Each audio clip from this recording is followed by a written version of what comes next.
আজ ২ মাস পরে বাড়িতে যাচ্ছি। কি করব আপনাদের সাথে সবকিছুই শেয়ার করব। প্রায় ২ মাস যাবৎ বাবার বাড়িতে ছিলাম। তার বিশেষ একটা কারণও ছিল। পরে কোনো এক সময় আপনাদের সাথে শেয়ার করব। আমি যখন মাগুরার ভায়নার মোড়টা ক্রস করছিলাম, বিশ্বাস করেন মনটা ভীষণ খারাপ লাগছিল আব্বু আম্মুর জন্য। কিন্তু কিছুই করার নেই। আমি আমার হাজবেন্ডকেও প্রচণ্ড ভালোবাসি। আর অনেক দিন পর আমি আমার সংসারে ফিরছি, তার একটা আনন্দও কাজ করছিল। এই মুহূর্তটা আসলে আমি পৃথিবীর কাউকেই বোঝাতে পারবো না।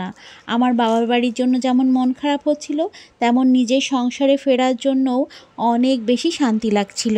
তবে মেয়েদের তো আর নিজের কোনো বাড়ি হয় না, হয় বাবার বাড়ি না হয় শ্বশুর বাড়ি। যাই হোক, সব কিছুই আমি নিজের বাড়িই মনে করি। বাড়ি থেকে মা অনেক রান্না করে দিয়েছে, কারণ আমি যেহেতু ২ মাস বাসায় ছিলাম না, তাই বাসার অনেক কিছুই পরিপাটি করতে হবে, নতুন করে আবার সব কিছু শুরু করতে হবে। প্রতিটা ঘর তো ভীষণভাবে এলোমেলো অগোছালো হয়ে আছে। এগুলো ঠিক করতে কতদিন সময় লাগবে তা আসলে আমি নিজেও জানি না।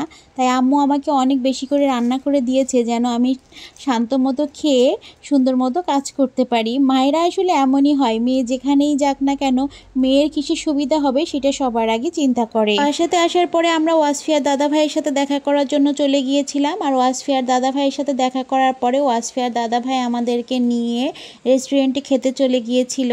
আর ওখানে খাওয়া দাওয়া শেষে রাতে আমরা ফিরে এসেছিলাম।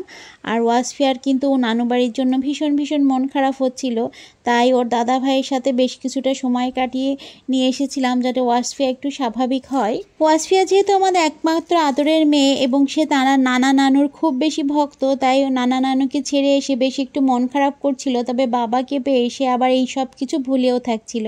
সব মিলে আসলে একটা অদ্ভুত রকমের অনুভূতি কাজ করছিল ওয়াসফিয়ার মধ্যে, সেটা আমিও বুঝতে পারছিলাম। তবে অনেক দিন পর নিজের সংসারে ফেরাটা আমাদের জন্য খুব বেশি জরুরি ছিল। আসলে সারা জীবন ঘুরে বেড়াতে তো অনেক ভালো লাগে, কিন্তু বাস্তবতা তো একদমই সেরকম না। ওয়াসফিয়া হয়তো বুঝতে পারছে না, যখন ও বুঝতে পারবে তখন হয়তো বা ওর এই বিষয়টা মেনে নিতে খুব সহজ হবে। আমার বাসায় একজন হেল্পিং হ্যান্ড আছে, আর এই হেল্পিং হ্যান্ডের মেয়ে এটা। ও আসছিল ওয়াসফিয়াকে অনেক দিন পরে দেখতে এবং ওয়াসফিয়ার সাথে কিছুটা সময় কাটাতে। আমি ওয়াসফিয়াকে তার সাথে মিশতে দিয়েছি। ও বেশ সুন্দর করে চুল বেঁধে দিচ্ছিল ওয়াসফিয়ার কিন্তু ভীষণ ভালো লাগছিল। আর বাড়ি থেকে আমি অনেক ফুলের গাছ নিয়ে এসেছিলাম, সেগুলোতে দেখছিলাম যে রেখে দেওয়ার কারণে সেখানে ফুল ফুটেছে।